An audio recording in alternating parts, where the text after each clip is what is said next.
Fan review. Anthony Newley live at the London Palladium, 1962. Reviewer, Margaret Collins, age 34. May 10, 1962, at the London Palladium was an evening of pure showbiz brilliance. Anthony Newley was at the height of his fame, fresh off his success with Stop the World, I Want to Get Off, and the energy in the theatre was palpable. Newley wasn't just a singer or an actor, he was a true entertainer, and that night, he reminded us all why he was one of the most unique talents of the era. The curtain rose to the sound of a lush orchestra, and Newley stepped out in a perfectly tailored suit, his boyish charm lighting up the room. The crowd erupted in applause before he even sang a note. From the moment he opened with "Gonna Build a Mountain," he had the audience in the palm of his hand. His voice was rich and expressive, moving effortlessly from playful wit to heartfelt emotion. Newley had this incredible ability to connect with the audience.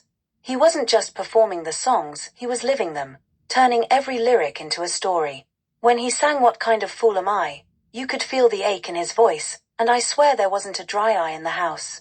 It was the kind of performance that made you sit still and hold your breath, afraid to miss a single note. But it wasn't all seriousness. Newley's humor and charisma shone just as brightly.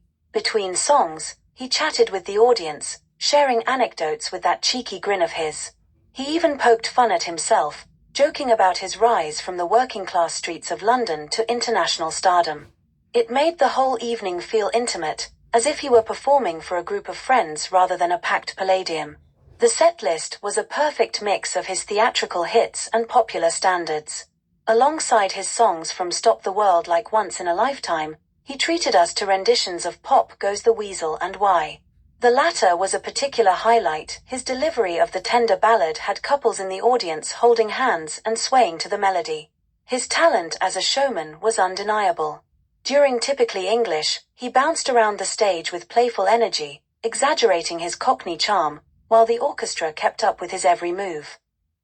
Then, just as effortlessly, he transitioned to a heartfelt ballad, standing still and letting the power of his voice fill the theatre.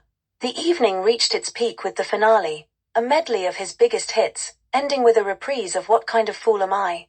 The applause was thunderous and went on for what felt like minutes. Newley stood there, soaking it in, looking genuinely humbled as he took his bows. As we filed out of the Palladium that night, you could hear people buzzing about his performance. Anthony Newley wasn't just a star, he was an artist, a performer who could make you laugh, cry, and cheer, all in the span of an evening. That night in 1962, he showed us what true showmanship looks like, and it's a memory I'll treasure forever.